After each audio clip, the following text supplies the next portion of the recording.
In India, the cultivation of tea leaves began during British colonial rule in the early to mid-19th century. This not only transformed global sourcing of tea, but also changed how Indians drank tea. Masala Chai is a local tea that has evolved since that time. If the next introduction to the ingredients feels too long, skip ahead to see how the tea is made. But remember, this part is crucial to making perfect masala chai. By the way, in Hindi, masala means spices and chai means tea. Non-natives often call it chai tea, which literally translates to tea. Easy to remember, right?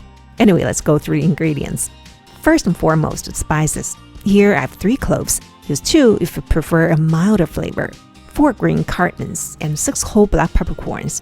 Use 3 to 4 if you don't want too much kick. I'm also using 3/4 of small cinnamon stick. Additionally, I have a 1/4 teaspoon of fennel seeds, half of tiny star anise, 1.5 tablespoons packed ginger, very finely minced, and some sugar to taste. I'm using coconut sugar, but you can substitute jaggery, brown sugar, white sugar, honey, or any other sweetener. Know that you can just make masala chai out of the 4 common basic ingredients, while these are all optional. Now let's talk about tea. In India, the top 3 black teas are Assam, Darjeeling, and Nilgiri.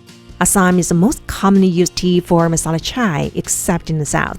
Among the Chinese black teas, the closest to Assam in maltiness and body is Sanjiang Red Tea, though it's typically milder.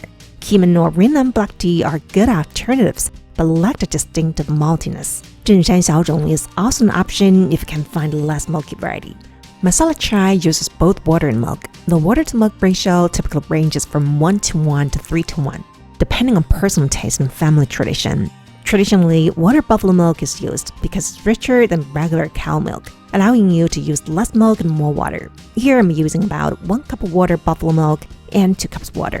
With all that covered, let's make masala chai. First, add all the dry spices to some water and pound them into coarse pieces. If you're using chunky sugar, pound it into smaller crystals as well.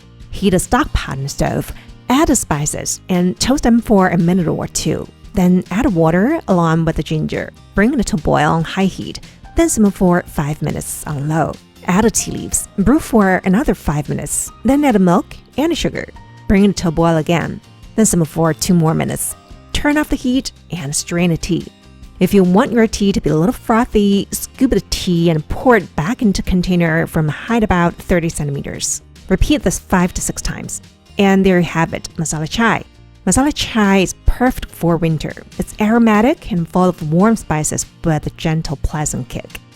To make a portable version, keep all the dried spices the same, but replace fresh ginger with about 1 tablespoon of thinly sliced dried ginger.